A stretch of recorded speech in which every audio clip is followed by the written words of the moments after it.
Hey everybody, how you doing? Woo! Welcome to PHLY Flyers post game. My name is Bill Matz. I'm your director of fun and games for the evening. Joining me here live in the Xfinity studio, it's Broad Street's Kelly Hinkle, Broad Street Hockey's Kelly Hinkle, and I just exerted more effort than the Philadelphia Flyers did in 60 minutes of professional ice hockey, Kelly. William, hello. I know we've probably said, wow, that was a boring game a lot this season. I feel like every time I'm here, actually. But that may have been one of the worst hockey games I've ever watched. In 2 of the 3 periods, the Flyers had 5 or fewer shots. They have 16 total in the game, tying their season low. I'm not baffled. I know the team's not very good, but I want to ask Charlie this, and he's going to think I'm joking, but it's a serious question. Remember back when I think we did like an episode of The Shootout about Christian Dvorak's contract? Maybe it was a regular show. I don't remember. But we cut a clip for social that was Charlie saying, hey, if there's one positive, if you want to look at like one positive thing, I know a lot of people are down on the Dvorak contract. Yeah. There's one positive, man. This should fire the boys up. You know, Danny's not breaking up the gang. He's keeping this guy that they all really like. He fits in the locker room. He's part of the social group. He's having a good season. They're rewarding him with a 5-year deal. And then they lose basically every game in the month of January. Sure did. And now tonight, with a chance to maybe get back in the playoff race, to win their 4th game in a row, not for just the first time this season, but for the first time since February of 2024. 2 years ago. Wow. On the eve of the deadline, maybe make a plea to Danny. You know he's not going to go buy, but maybe keep Risto, see if we can get it, whatever. The team turns in one of the worst performances, maybe the worst of the season. I honestly believe the players know they need to keep rebuilding. Like, that's it. They are sending a message to Danny Briere.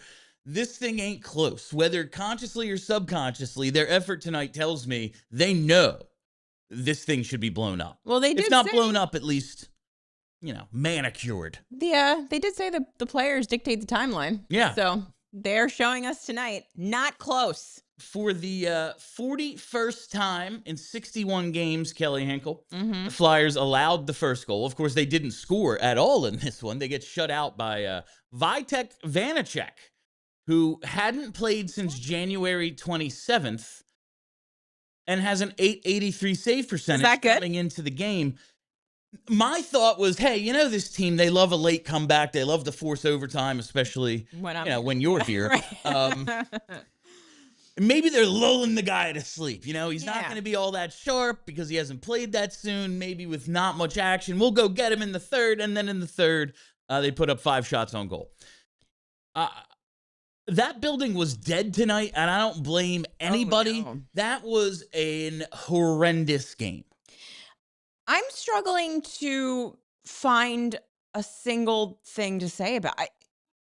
Okay, I understand that Rick Tocchet likes low-event hockey, but there's got to be a floor to that, right?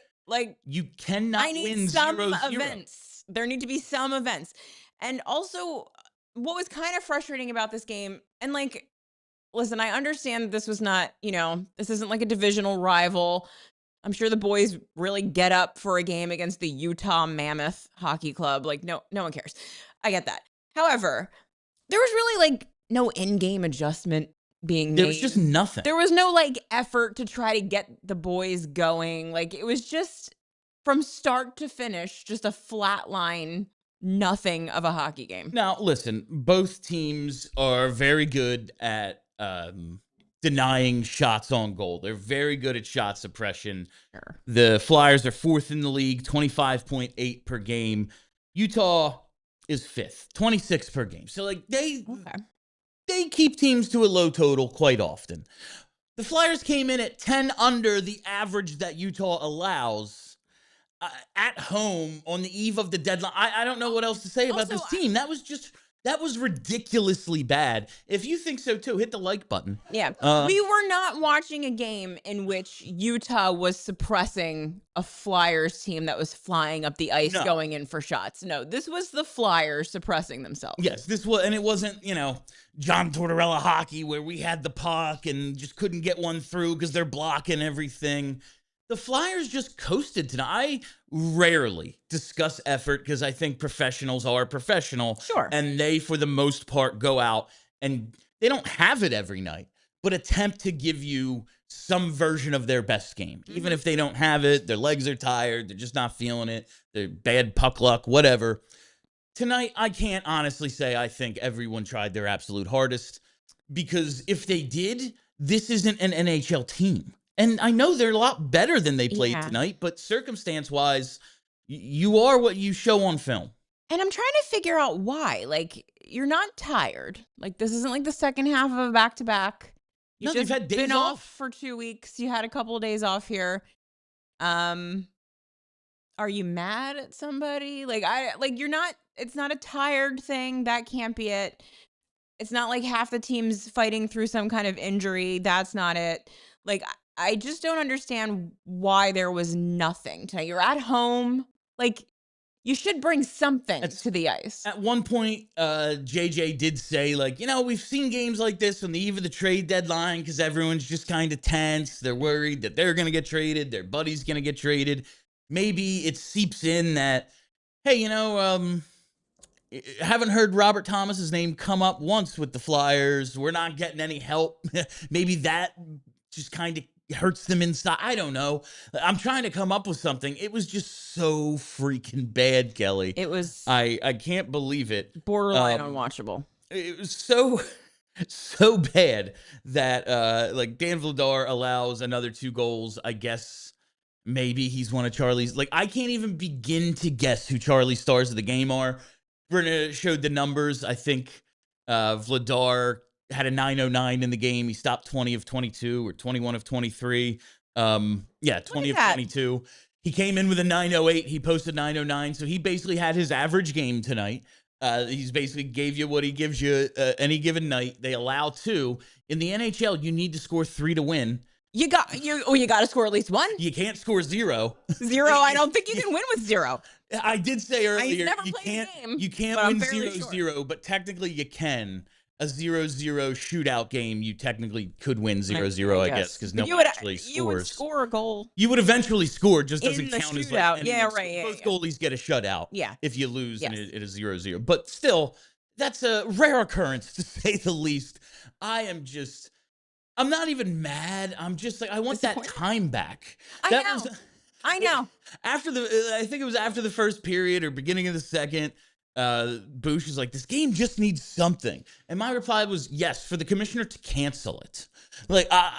I don't want to go on and on about how bad the game was, because quite honestly, we can just talk trade deadline stuff, and that will be more than fine. Hopefully something breaks after this show, and maybe the boys knew it, and it was like, hey, yeah, man, this is D'Lo and Risto's last game. Really sent him out on a high note, boys. We're bummed. Yeah. Maybe they know, and they're just waiting to tell us. I have no idea. Maybe.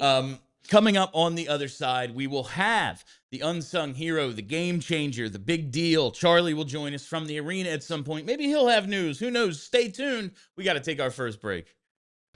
All right, it's time to tell you about the game-changing deals at Elkin Chevrolet, because Elkin Chevrolet, it's run by 3 brothers. They're real brothers. They're local guys, and yup, they are big Flyers fans, which means they have a ton of loyalty. And right now at Elkin Chevrolet, they're putting on a President's Day sales event where the deals are bigger and better than ever. If you're in need of a truck, they've got it. If you're looking for an SUV, they have that too. And every vehicle comes with the kind of service that makes you feel like you're a part of their family. But don't wait. These President's Day deals are only here for a very short time. So swing by Elkin Chevrolet. It's on Route 73 South in Marlton, New Jersey, and get in on the deals that are just plain honkin' good. Elkin Chevrolet, real brothers, real deals, and a whole lot of honkin' good service. Elkin Chevy, together let's drive, and together let's go Flyers. Let me tell you about a local business that's been helping Philly homeowners and businesses stay pest-free. It's Evans Pest Control. This isn't some giant national chain. They're a family-owned, community-focused pest control company right here in the Philly area, and they've been earning the trust of our neighborhoods for years. Evans Pest Control uses state-of-the-art equipment, safe and effective treatment options, and their techs go through continuous training so they're equipped to handle anything. Rodents, insects, termites, even bed bugs. They offer priority services and consultations, which is huge when you have a problem with pests. Everybody in Philly knows pests don't knock. They just show up. That's why you need Evans. So if you see signs of pests or just want to prevent them before they start, reach out to Evans Pest Control. Visit evanspestmgmt.com to schedule your free consultations. That's Evans Pest Control at evanspestmgmt.com. I just looked at Dan Vladar's game log. This was the 10th time this season he has allowed 2 or fewer goals and the team lost. He should once again be allowed to slap everyone in that locker room. Just one good slap, just for the win-loss record. It nice goes little on his wind name. up. It doesn't go on anyone else's. Exactly. He should get to slap at least one person. He's going to have as to hard as he can. get another contract someday. Yeah. All right. It is now time to celebrate Wawa Thursday. That's right. Happy Wawa Thursday to all who do celebrate. Celebrate with the big deal powered by the Wawa Big Breakfast Meal Deal. Get any coffee, any breakfast sizzly, and a hash brown every day from 5 a.m. to 11 a.m. at your local Wawa. And this is the crux of the show. The big deal is Danny makes some freaking moves.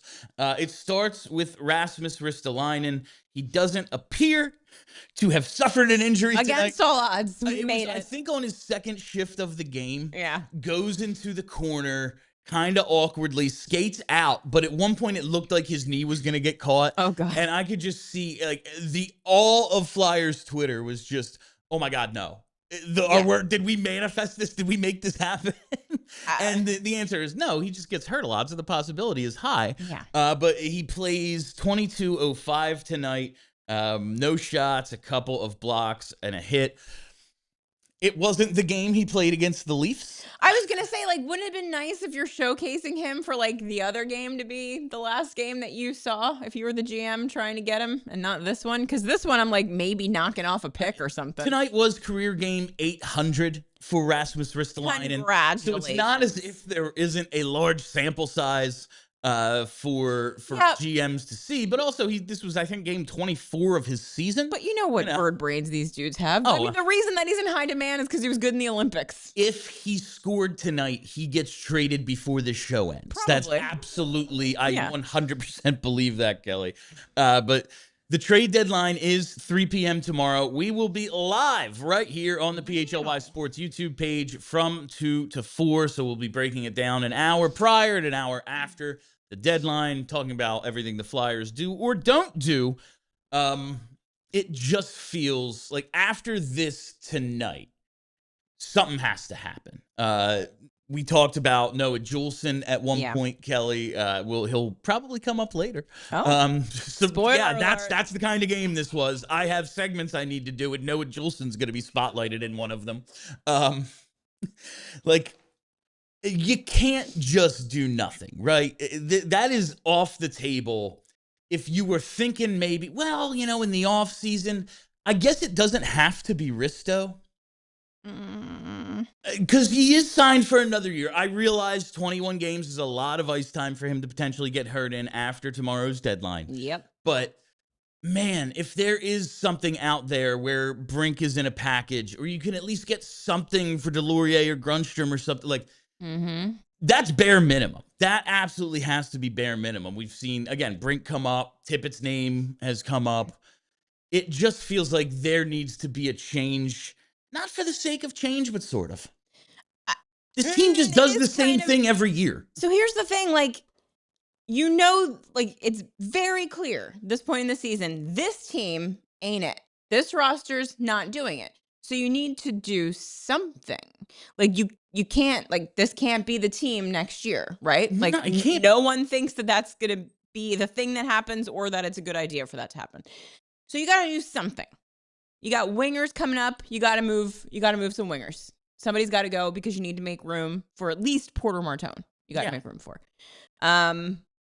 Also, like it's reasonable, I think, to believe that Rasmus Ristolainen's value is never going to be higher than it is right now. It took a long time to get him to this point. Yes, he was extremely strong in the Olympics.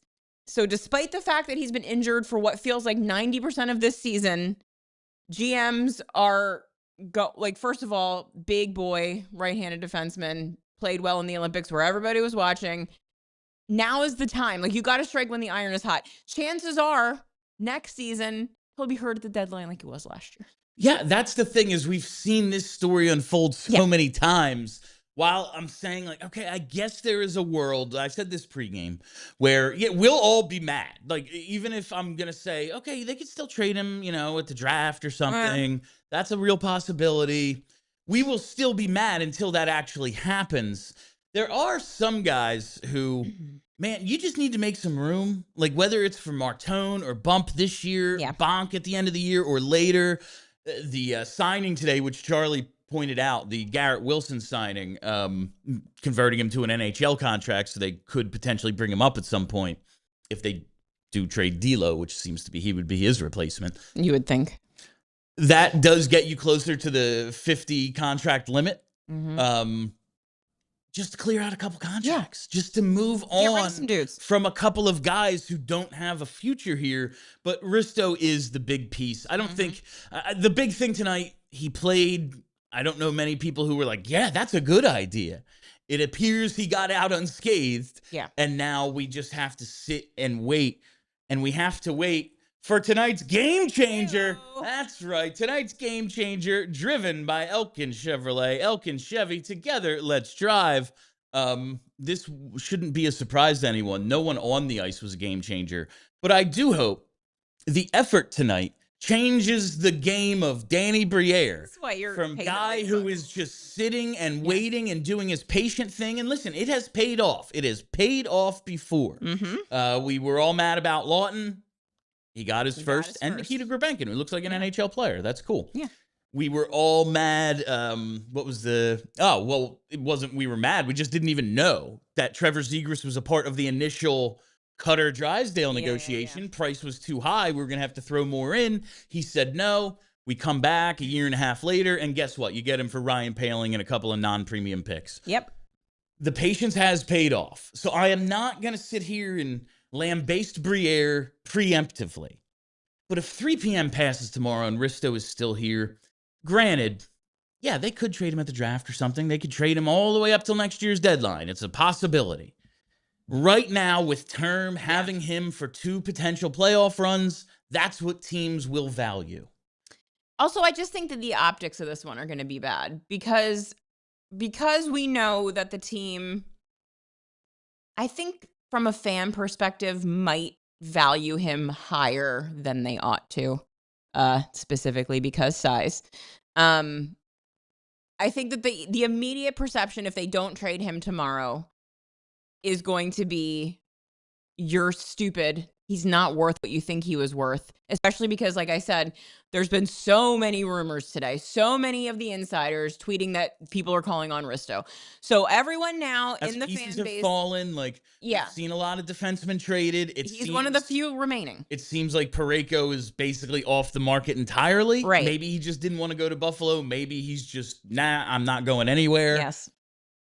We're getting to a point where Risto is one of the last guys left after we've seen a bunch of other defensemen traded, varying levels of ability, like varying value. But it feels like you will be able to get at least some of your, whether it's a, like, I don't think it's a first and an A-tier prospect, but that seems unlikely. A first and a team's Emile Andre or something. Right. I can see that being a real possibility. But Danny, we got to get going here. Now, the fact that, hey, man, if you wait till right before or during our trade deadline special tomorrow, I will appreciate that personally. We got 2 hours to fill. I don't want to just sit there talking about, oh, yeah, look at what Vegas did. Like, it would be cool to talk about the Flyers doing stuff as we're live. So I will remain patient, but I can't possibly fathom a world in which he does nothing, especially given tonight's effort. Like if you thought, all right, 4-game winning streak for the first time in 2 years, they're going to try to claw back in. Let's see if they can do it. We want them playing the meaningful games.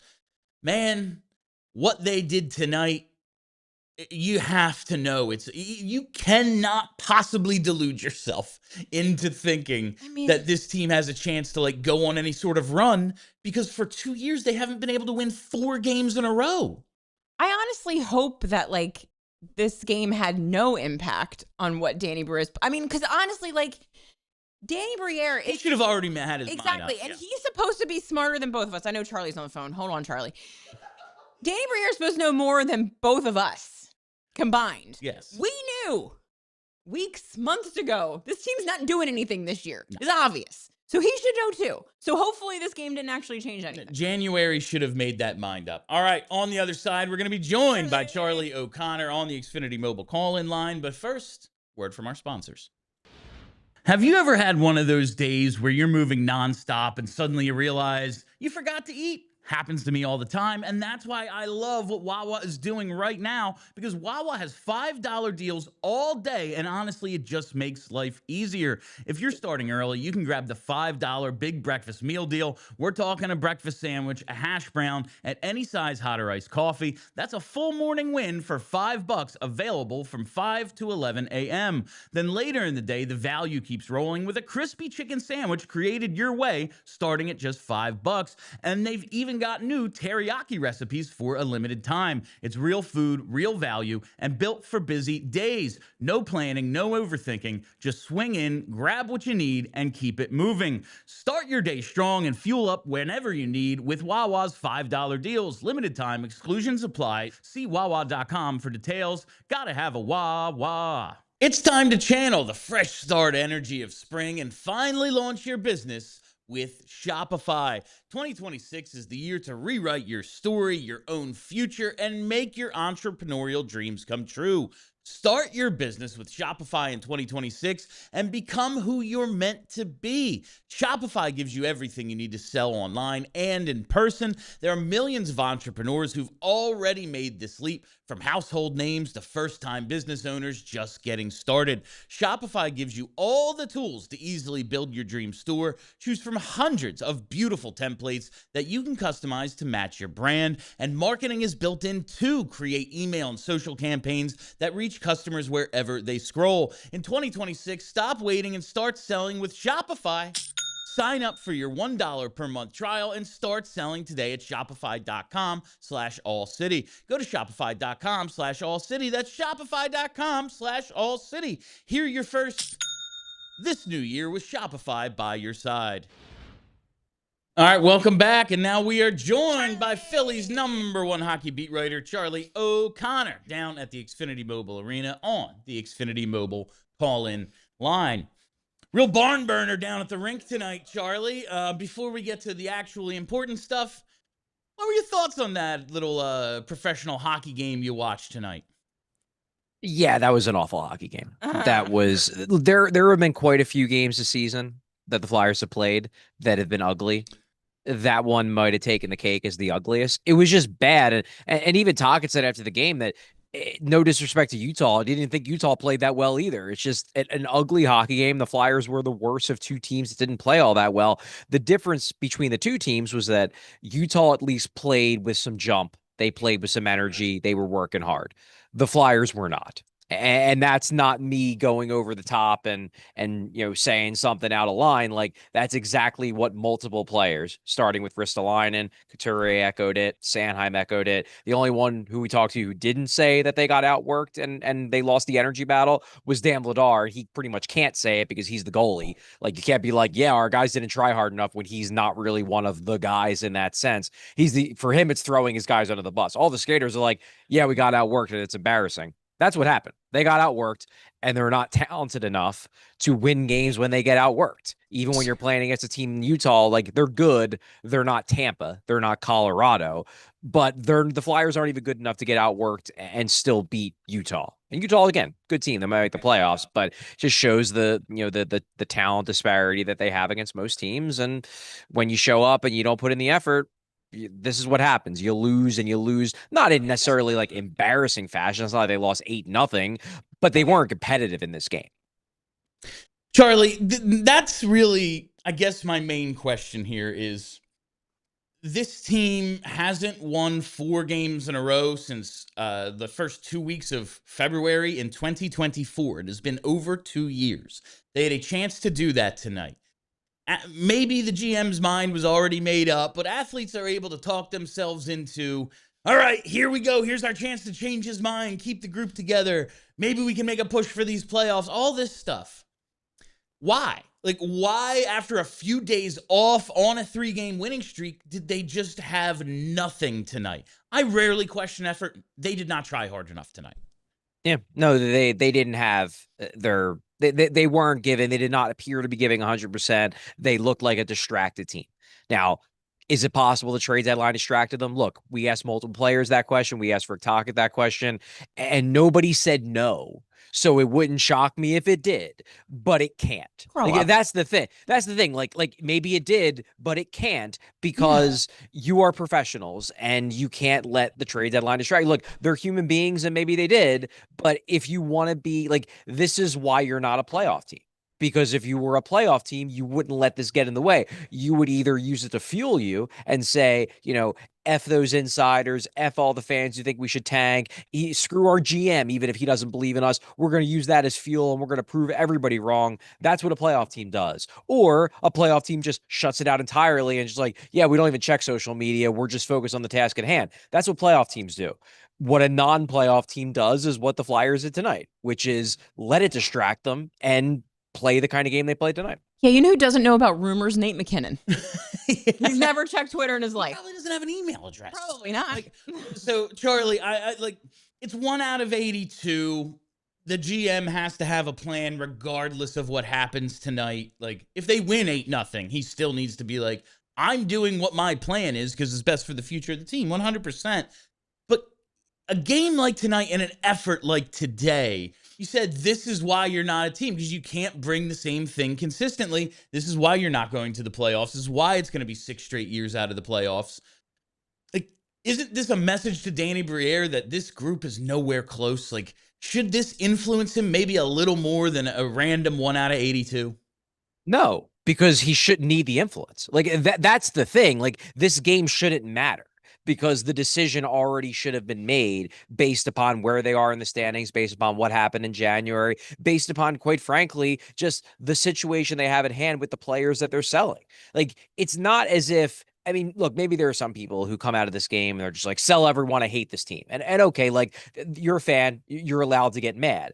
Danny Briere can't come out of this game and be like, well, I wasn't going to trade Owen Tippett, but I hate this team, so I'm going to trade him. But like trading Rasmus Ristolainen, that has nothing to do with whether they won or lost this game. It has to do with the fact that he has 1 more left his contract after this year. It doesn't make sense to re-sign him after that because he's going to be 32 going on 33 then, and he's injury prone already. So you're not going to give him another contract. And if you're probably not going to make the playoffs, and even if you do, you're almost certainly not going to make it past the first round, there's no reason to keep him because there's no real value there. You want to clear out spots. So like, you're basically saying like, does it matter what happened tonight? No, it doesn't matter what happened tonight because they already should have been in the mindset of we're going to treat this deadline as if we're sellers. And I think they were already.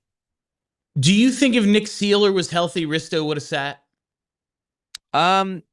It's a good question. Like, I can't say yes or no because I can't prove it one way or the other. What I will say is that last year they played Scott Lawton the night before the trade deadline. Yep. So maybe this is just a Flyers culture thing where, they believe in playing guys out. I don't know. I don't have it. I don't have an answer for you. Like, this is me making stuff up. Okay. This is me making stuff up. So like, don't like take this and then get angry at me making stuff up. I wrote it down. Because like, oh, like, this is just another example of the Flyers being dumb. Like I would have sat Risto. I don't know why, but my guess is that there's an element of we want to show that we are willing to not trade Risto. And it's a little bit of like a blinking contest with the teams that are saying like, well, we're not going to give you the first. It's like, well, we're not going to cave because we're happy to keep him. So we're just going to play him and show you that we're happy to keep him. But I don't know why. It just doesn't seem like it's something this brain trust, the Briere Jones brain trust, does. They don't play it safe in the lead up to the deadline with their guys, because they didn't do it last year either. Charlie, just some other things that happened today. We saw the Garrett Wilson contract converted to an NHL deal. He is now able to be called up in the event that they need a pugilistic forward, perhaps. Was that your read on the situation as well, that this might be in case we trade Nick Delorier? Yeah, I don't know how you could read it any other way. Look, I'm sure some of this is them rewarding Garrett Wilson. Garrett Wilson, to be clear, like, I know he's not on many people's radar who are Flyers fans. He's a really, really good dude, and he's done a lot down there. I believe he's captain of the Phantoms, but he's very, very well liked among the young guys. He's one of those, like, almost like a second coach on the ice type of guy. So this is maybe a bit of a reward. You know, you get a little bit more money in your pocket. Maybe you'll get in some NHL games by the end of the year. That's surely part of it, but I can't imagine this is a move you do if you are certain that Nick Delorier is going to be on your team the rest of the year. Like, I don't know if they have a deal, finalized. I doubt it, but they've at least probably gotten some nibbles. So they're like, well, yeah, you know what? Garrett Wilson deserves it. We'll give him the contract that'll last until July 1, and maybe he comes up and he's the 13th, 14th forward after we trade Risto in case we need a guy to get into a fight against whoever they're going to play the rest of the year, who has a guy who's a heavyweight, maybe. Charlie, just thinking of a couple other things. You're up in the press box tonight. First, atmosphere-wise on television, and listen, this isn't me knocking the fans. What the hell were they supposed to get loud about? On TV, it sounded dead silent in there. Is that how it felt in the arena, or was it a broadcast thing? It felt like that place was empty. It actually wasn't empty. It really wasn't. Like, there were a decent amount of fans. I thought the crowd was actually pretty good. I think it was more just that the players gave them absolutely nothing to cheer about. Nothing. I think it was a you respond to the energy you see on the ice, and there was no visible energy on the ice. Like, I agree with Tocchet here. He's like, the only guy who seemed like he had juice in this game was Owen Tippett. And I agree. Like, no, the Tippett was great, but at least he was moving. Didn't really see anybody else moving too much. Just the temperature. You're up there, bunch of reporters, journalists, insiders, other people in the know, scouts, etc. Feeling like some things are going to start shaking loose here. Like, I know Danny doesn't want to lose the blinking contest. He has to keep it so he doesn't get known as the GM who will fold at the last minute. But does it feel like things are going to start happening perhaps as soon as you hang up on this call? Maybe. Look, I'm of the opinion that when there's this much smoke around a player, like there is around Risto, generally speaking, that guy gets moved. Now, are there exceptions? Sure. But generally speaking, that guy gets moved. The only way I could see him not getting moved at this point is if, like, all of those reports that the insiders are coming out with today, like, that was all coming from Danny. That was all Danny texting them and being like, yeah, I'm getting more offers, just to try to, like, manufacture a market. But other than that, like, generally speaking, when, Kevin Weeks and Pierre LeBrun, like, when everybody's saying, like, yeah, there's more interest in Risto, usually that means that eventually someone is going to cave. Someone is going to be like, all right, fine, Danny, you get your friggin' first. I don't really want to do it, but I want this guy. So sure, here's your goddamn first round pick. Usually that's what happens. Now, is there going to be anything else that happens? I'm not expecting a blockbuster. Like, I'm not expecting Owen Tippett to get moved. There's been chatter on Bobby Brink. I just don't know if I see anybody. To me, Bobby Brink is a guy who's, like, part of a deal, not the centerpiece of a deal. And I'm skeptical that they're going to get a good enough offer from anybody that, like, makes him the centerpiece of a deal. Like, is anybody offering a first round pick for Brink? If somebody does, they probably do it. I'm just skeptical anybody will. And if nobody does, then he probably has to be the secondary piece in in another deal. He feels like a summer trade guy. Yeah. Like, as for the rentals, like, yeah, Delorier might go, but what's he going to bring back? Like a fifth at best, probably. If you don't trade Risto, maybe you trade Juulsen. I would be surprised if they trade both Risto and Juulsen, just because there's probably going to be an element of, like, is it really worth picking up a 6th round pick to, like, completely gut the decor, especially if Sealer's injured and, might not be back for a little bit? I don't know. So Juulsen's a possibility, but maybe he's a, like, if Risto doesn't go, if somebody offers a 6th round pick, sure, buy Noah Juulsen. Carl Grunstrom, we talked about him. Like, he's another expiring contract. He's a maybe. I'm not expecting this to be an insane trade deadline, but Yeah, generally speaking, when guys have this kind of smoke around them like Risto does, they get moved. So if I had to bet, I would bet Risto gets moved. But Chuck, we'll see. We'll see in less than 24 hours. Zach Ronaldo brought back a third. Have some respect for Nick Deslauriers. I mean, but he was an RFA. He was younger. Hey, look, if Danny Briere can get a third-round pick for Nick Deslauriers, that'd be amazing. Yeah. D'Lo went for a third just 3 years ago, Charlie. It's possible, right? There you go. Was it 3? That doesn't make sense. He signed a 4-year deal. That might not be right. 5? Might have been before that. But regardless, Okay. he's been traded at the deadline before. I think it can happen again. All right. Before we get to stars, real quick, we're sure TK's actually hurt, right? Traded? Yeah, he's actually hurt. Okay. Deadpans it. No sells it whatsoever. All right. This should be a lot of fun to see what Charlie comes up with here. Who are Charlie O'Connor's 3 stars of the game? Chuck, who's number 3?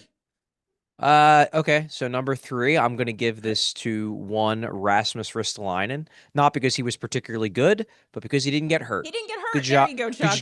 Good job, Risto. We talked to him after the game in the locker room. He looked completely healthy, so he did not mess up the Flyers' trade leverage by getting hurt the day before he might get traded. Good job, Rasmus Ristolainen, 3rd star of the game. All right, who is star number 2?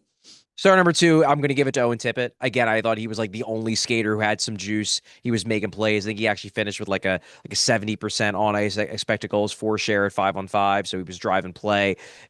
Could he have made more plays? Sure, but everybody could have. Like, there was one play in the 3rd period where he takes the puck to the net and it looked like he got like taken out by Garnet Hathaway. Yeah, like his own dude checked him. That was a microcosm of the game. But hey, even on that play, Tippett was doing something. He was making things happen. Not a great game, but in comparison to everybody else, yeah, that makes him 2nd star. And who was tonight's 1st star of the game? Yeah, it's Dan Vladar. And again, he's had better games, but he made some big saves. You know, there was a stretch in the 2nd period when the Flyers just like stopped playing defense, and he made quite a few big saves in that run. Also, he did something actually fun. Yeah, he gave me the most entertainment that I had in this entire game by that crazy jaunt nearly up to the blue line. Like, the funny thing is, I think it's actually the right read. I think that is what he should have done. The problem was, and you could see it better from up top, there was like a half a second when he hesitated. Boosh pointed That's it out. what they were saying on the broadcast. He didn't rush out to the. If he rushes out to the blue line, he gets to that puck and then clears it back down the ice, and then boom, they're good. But because he hesitates, then when he actually does get there, the Mammoth player is already there, and it's a total cluster. That's a mistake, but it ended up being a mess in the best way possible in a game where there was no other entertainment value. So for the overall solid performance and goal, and for making me smile briefly, I'm giving that one to Dan Vladar, 1st star of the game.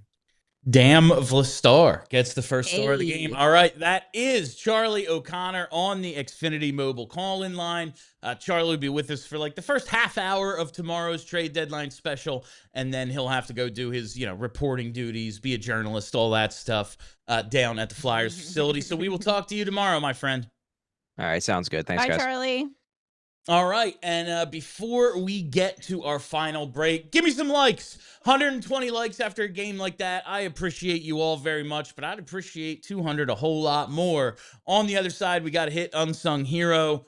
We might be spinning that wheel, who's to say, and we'll get to all your super chats after this. Do we really want Matvei Michkov playing goalie? No, it's not worth the risk, the time, or the money. It doesn't make sense. You want to keep your stars focused on what they do best, and the same applies to your business. For small and mid-sized businesses competing with bigger companies, it isn't about working harder, it's about working smarter. With competition heating up, you can't afford to fall behind. AI goes way beyond ChatGPT, and it gets overwhelming fast. That's why having a trusted guide like Togo matters.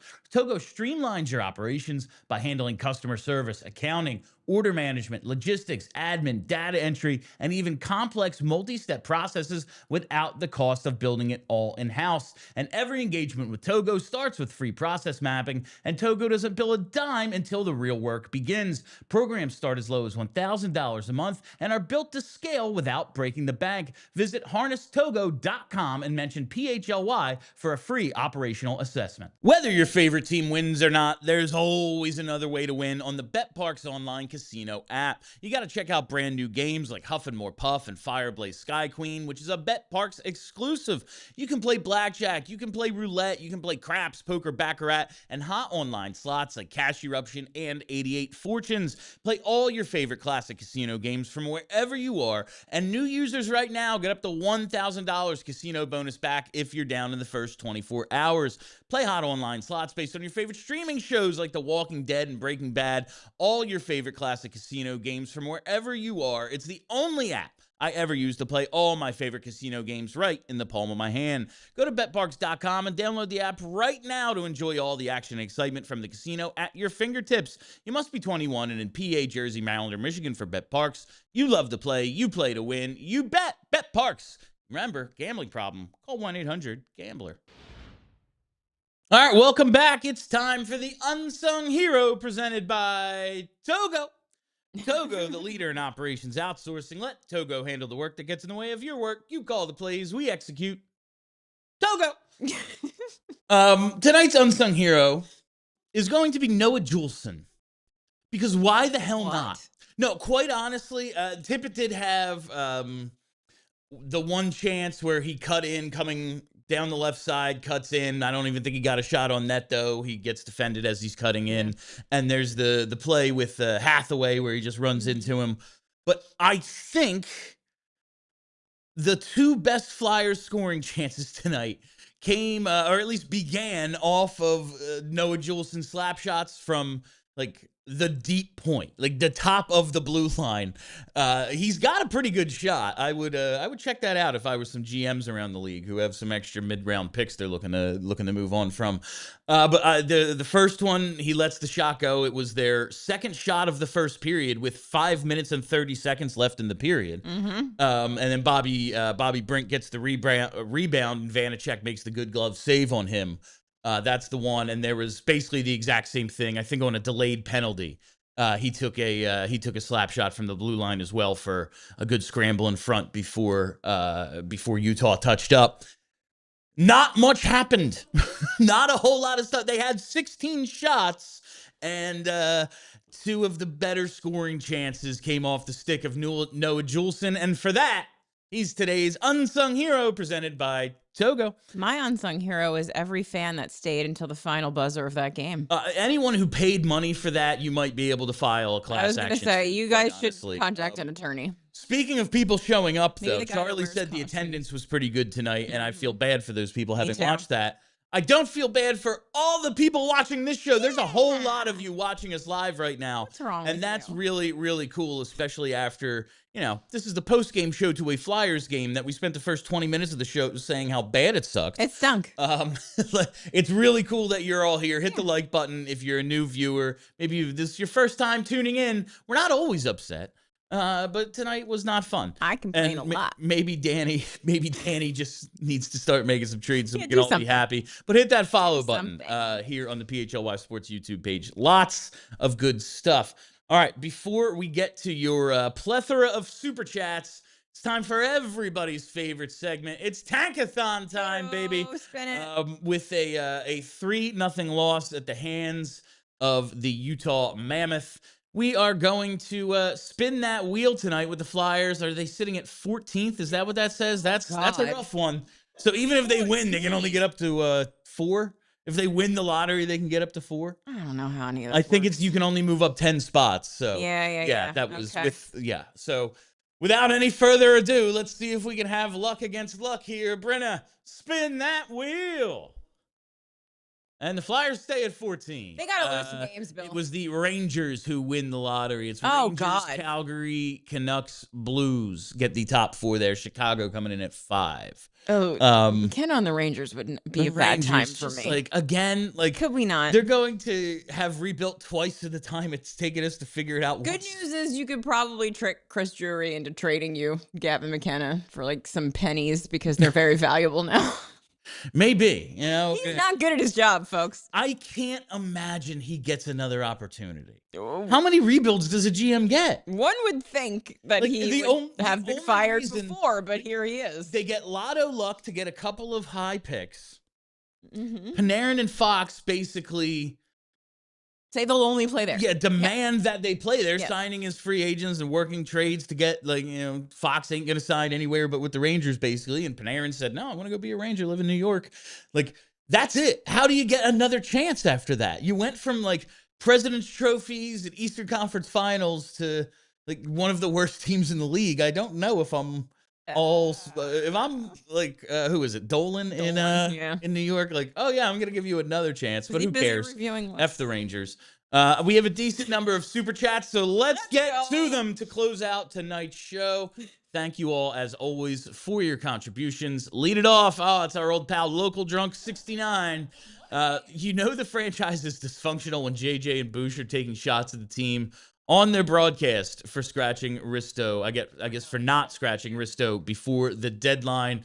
JJ had the classic, like, in the third period tonight, and they didn't end up scoring on it, but like, oh yeah, and Cooley joins the rush, and here they come. Like, just the ultimate resign. Yes. He is in resign mode. Yeah, it's great. It's like, this is how you know it's bad, because he's best in so the business. good. He's so good.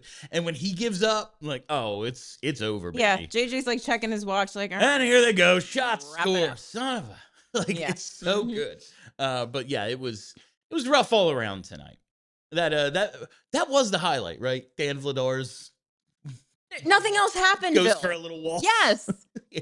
That was the most exciting thing that happened in this game. All right, JH coming in with a couple here. The first one says, literally the only thing good about hockey tonight is that it's a Kelly show. Danny, trade the farm. I don't know about the farm. Maybe some of the dudes that are on the team. I do wonder, like, is everyone now tonight, like, after this, the way I kind of led Charlie to, like, should Briere trade everyone now because this team sucks? Like, yes. I wonder if, I know that's a lot of people's opinions, but if it's like even keeled people's opinions, like, oh man, that was worse than I thought they were. Like, I don't know if I thought the team's floor was that bad. Yeah. And it was a rough one. I get it if the deadline is like in your head or whatever, but you gotta get over it. Dude, it's not your first trade deadline. Like, no, and like, grow up. Play better in the first half of the season. Yeah, exactly. If you don't want your friends to be traded, be a playoff don't lose team. Every game in the month of January, if you want. Yeah, like, what are we doing here? This is kind of on you guys. You think Danny wants to lose? Do you think Keith Jones wants to trade Rasmus Ristolainen? No, ma'am, he does not. And the next one here from JH is same era of orange. I feel like it's 2021 again. Well, that's very bleak, JH. I mean, listen, they have added Matt Michkov. They time. have added Porter Martone. They have added Trevor Zegras. They have 3 goalies in the system. Yeah. Jamie Drysdale is coming along. Like, they have pieces. It's not like 2021 where the whole team's old, but we're being told good players don't fit the timeline, but mediocre ones do. Yeah. Like, there is a real difference there. And at the previous 2 deadlines, they have traded their top trade piece for first-round picks. Like, that's also, Chuck Fletcher couldn't unload JVR in, what was that, 2022, I guess? 23, because this would be 6. Yeah, and Danny's had 2. So that was probably 2023. Like, it's not that bad. It's just that this current team is so wildly inconsistent. Nights like tonight can really just be a kick in the D. We have to remember, this isn't like, they're not supposed to be done yet. No. Like, Danny's not done cooking. We got to let him cook. No, and it's just like, I want things. Yeah, I want things now. Do stuff. Go get me these players. I would prefer that they were good now. Why isn't Robert Thomas's name even linked to the Flyers? You need a center. Well, I was told that they made calls on Robert Thomas. Is Robert Thomas available? Oh, that's too much. Thanks. Yeah. And that's the other part, is they just haven't accumulated enough assets to, like, offset the cost of what a guy like that costs.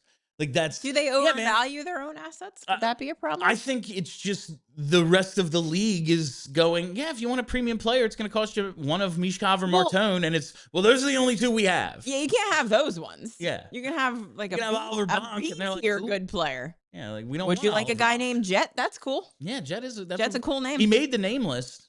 All right. He's very fast. Next one is Local Drunk 69 again. Kelly Show. Woo! How do you guys do this job sober? We said we're sober. Bill, I'll buy you a beer at the OD this summer. Kelly was right about Tocchet. Man, we did a thing I got roasted so about much. the offense. Like Tocchet has coached teams with good enough defenses based on like since he became a head coach of Arizona and Vancouver, now Philly, like the teams that win the cup, what their average offense and all average defense is. Defensively, he coaches teams that do meet those standards quite often.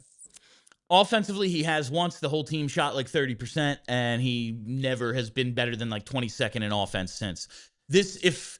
When I did these numbers, the Flyers were ranked 22nd in the league in scoring. Yeah. And if that held, that would, I think, tie or be the highest his offense has ever been ranked other than 1 year in Vancouver. So that's going to bode well for us, a team building around a highly skilled offensive winger. The average Stanley Cup winning offense is like 9th. They finished 9th. Here's the thing. Scoring goals is good. You need to score. Doing stuff, good. Yeah. Making plays, attacking, all of these things I personally consider good. I would like to see the Flyers do more of it. I fear that we are going to have to work our way through 2 to 3 years of this kind of slog before he gets fired, and then maybe we'll have something. I just hope like Zegras and Martone and Michkov and whoever else joins, they just have a rebellion and say we're going to play offense. I sure hope they're 200-foot players. We're going to play some offense whether they like it or not. And maybe a little more aggressive defensively because you need to create turnovers sometimes. I would like the penalty kill to be a little bit more Man, aggressive. they're on a good run, and now it's bad again. Yes. That's they give up a power. They go 0 for 3 on the power play tonight. No big shock there, but it has been a little better lately. But they get 1 shot on 3 power plays. That's not good. And the penalty kill now, another game where they allow a power play goal. Utah's power play is real bad. Yeah. Like, yeah, sometimes you give one up, and it's okay, but man, this was obviously going to be a tight game, and it was just the special teams stunk. Have been a roller coaster this year. All right, next one is Flyers fan 1409. Across all sports, I've never been out on a coach as quick as I am out on Tocchet. I do need to see him with more good players to fully be out. But also, I don't know if I want him, look at, maybe Elias Pettersson is just, it was a fluke. He was never as good as his numbers were. Or now he's like about to set the Vancouver franchise record for blocked shots by a forward. That's the thing he's going to do this year.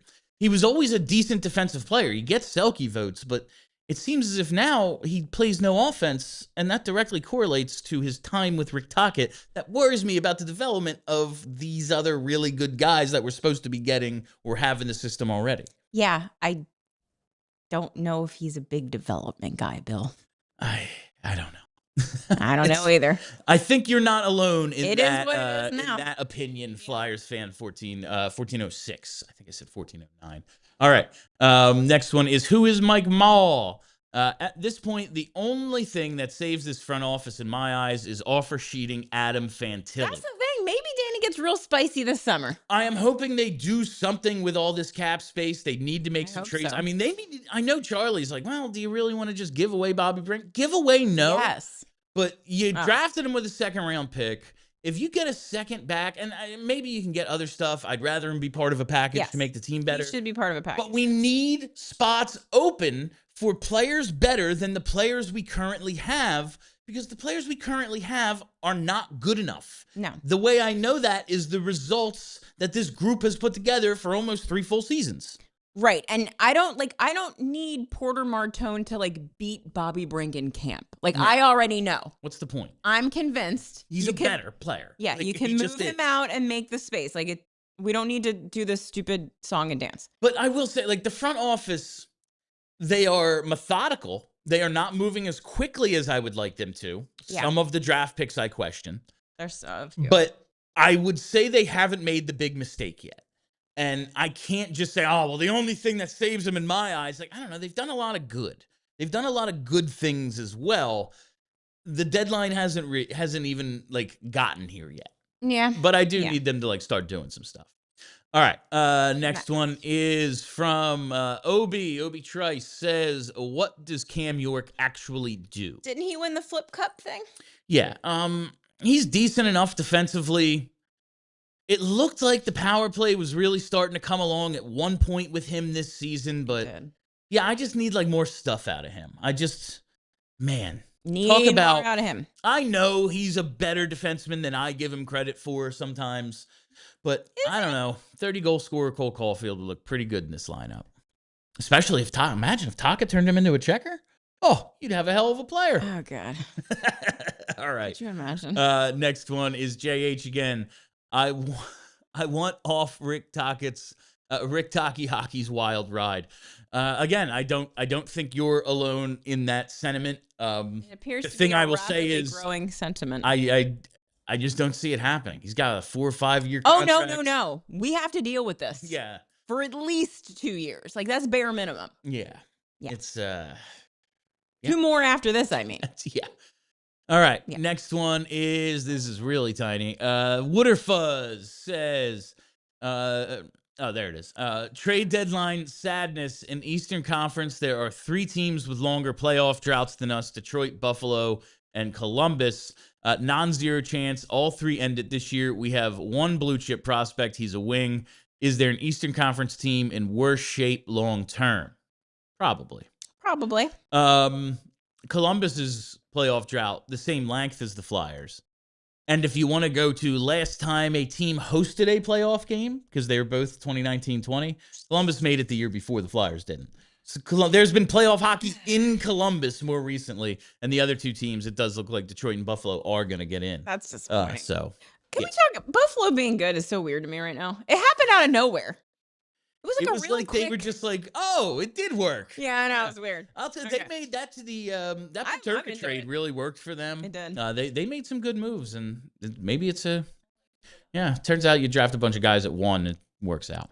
All right, next one here, JH again. The 3 stars are the friends who suffered along the way. I really thought he was going to put a joke in there. Me too. And I guess the Risto not getting hurt thing was a little bit of a joke. But I would have been like, no. No. If he was asking me for 3 stars, I'd be like, there aren't any. The 3 stars Next are the next question. 3 people that hit the like button. Drew Rosenhaus, next question. All right, next one here is Sean McGee says, time for a hockey trade. Need to ship out a winger or 2. How about Brink and a mid-pick for center? Connor Geeky on Tampa.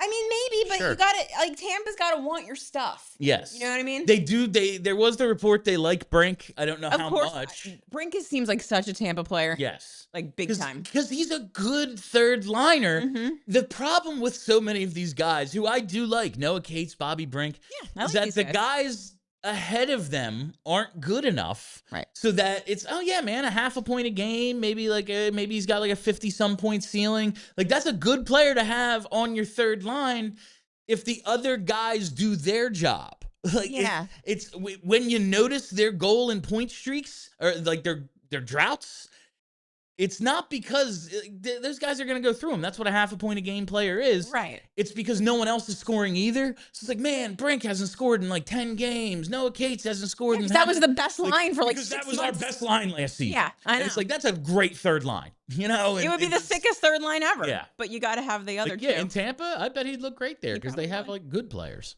All right, next one is from Obi-Wan. Says there's still time to lose 10 the straight. Spirit.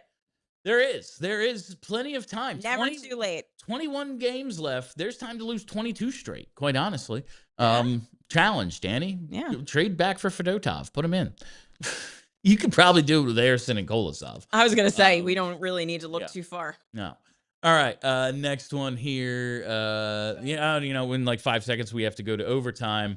So let's do that right now. It's time to go to OT. That's right. Go to allphly.com to keep watching. We sorely miss the buzzer when you're not here. Yeah, I would authorize Charlie to do it. Charlie has done it a few times, but it's just not the same. All right, David Shub. Danny should make a move to set the locker room ablaze. The team hasn't earned staying together, and they really don't deserve peace. Trade these bums. Now. I am getting to the point of, like, a couple of years ago, it's very easy to just go, yeah, the goaltending stunk, the whole defense got hurt, then they traded Walker too. All right, there was like a reason for the thing to fall apart.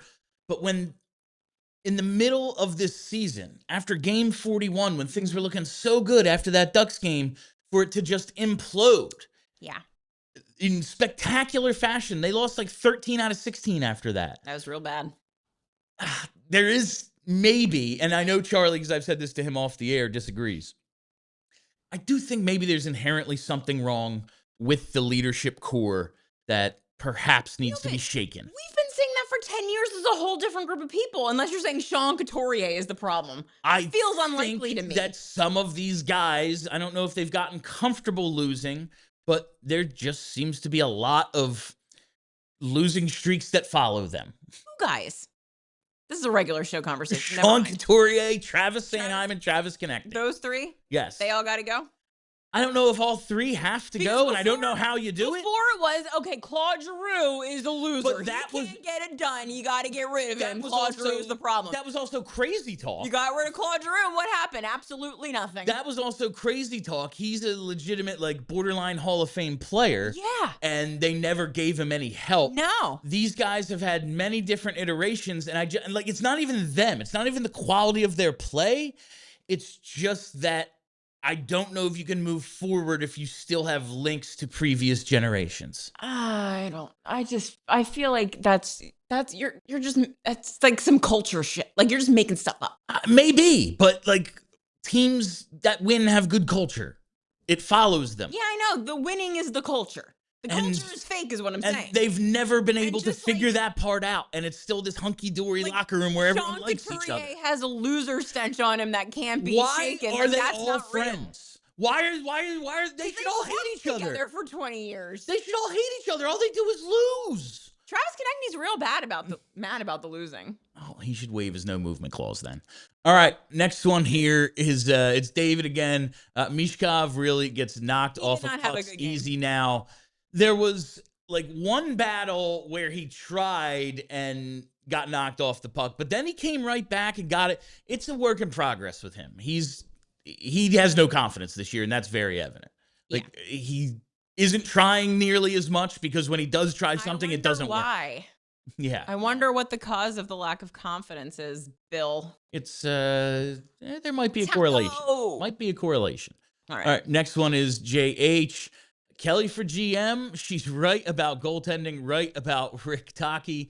Many people are saying it, and JH is the one saying it. I feel strongly that I would be a good GM and Charlie would be a good GM. I think my team wouldn't miss the playoffs 6 years in a row. I'm not saying we'd be good or win a cup. No. I'm just saying, like, half the teams get in. I'd probably get lucky a year or two out of 6. I would have no personal attachment to any of these idiots, and I would be ruthless like Vegas. I would trade anybody at any moment. I would get bored and put together a team of fighters and see what would happen. Yeah, why not? Like, let's just beat everyone up and see how it goes. Like, literally dropping the gloves off, opening face-off.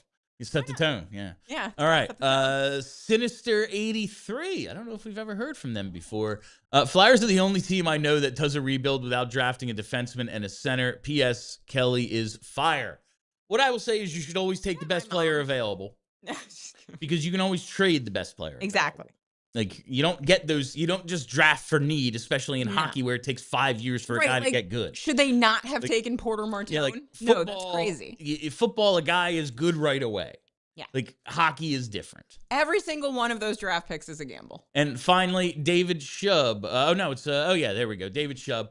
Even Chuck said they haven't earned staying as a team together. No, they haven't. They haven't, I but mean, that's also, clear. like, you can't, like, what are you going to do with Sean Couturier? Fire him into the sun? He's not going anywhere.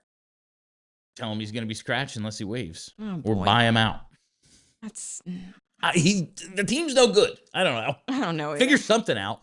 All right, we got one more from Obi-Wan. $2 for the swear jar. Sorry. It's overtime. I think we're allowed. It doesn't go on the fast channels. Got all worked up. It's in overtime, so it's fine. And that is all the time we have for you on PHLY Flyers postgame. Thank you all for listening. Thanks for hanging out. If you haven't already, hit that subscribe button. Follow us right here on the PHLY Sports YouTube page. We're live tomorrow, 2 to 4 with our trade deadline show. Hopefully Danny does something. Follow us on Twitter at PHLY_Flyers and follow the podcast wherever you get those. I am Bill Matz. That is Kelly Hinkle. Thank you to Brenna. Be excellent to each other. We all silly like the mayor.